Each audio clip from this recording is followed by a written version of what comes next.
ঘটনা সম্বন্ধে তারা গুরুত্বপূর্ণ তথ্য তাদেরও কাছে তারা অবগত আছে এবং সিসিটিভি ফুটেজ পর্যালোচনায় তাদেরকে এই ঘটনার সঙ্গে বিষয়ে তারা যে অবগত সেটা পাওয়া গেছে এবং এর আরেকজন ব্যক্তি যাকে পাওয়া গেছে সে হলো নুরুজ্জামান নোমানি ওরফে উজ্জ্বল।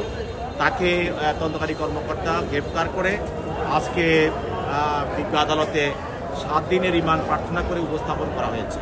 তার বিরুদ্ধে অভিযোগ হলো যে সেই যে প্রধান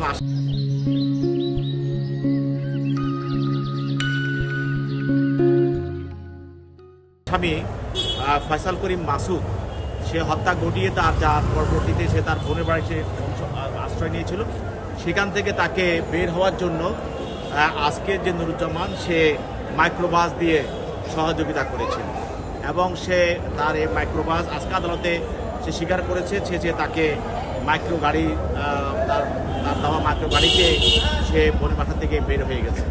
তো সেই জন্য তাকে তার থেকে অনেক তথ্য আরও তথ্য পাওয়া সম্ভব এবং আরও ঘটনা তার থেকে বের করা সম্ভব। সেই জন্য তার বিরুদ্ধে 7 দিনের রিমান্ড প্রার্থনা করা হয়েছে।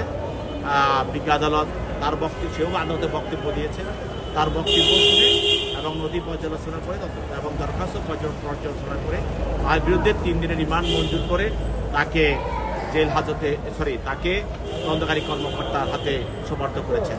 এছাড়াও তার ফয়সাল 1 নম্বর আসামি অর্থাৎ হত্যা প্রচেষ্টাকারী ফয়সাল করিম মাসুদ তার পিতা হুমায়ুন কবির এবং হাসিব বেগমকে গ্রেপ্তার করা হয়েছে এবং তারা আজকে তারা ঘটনার বিষয়ে তারা যতটুকু জানে বা যা কিছু তাদের জানা আছে সেগুলি স্বীকার করে তারা আদালতে সেগুলি জবানবন্দি দেবে বলে আমরা সেখানে সেই প্রচেষ্টায় তারা আদালতে আছে।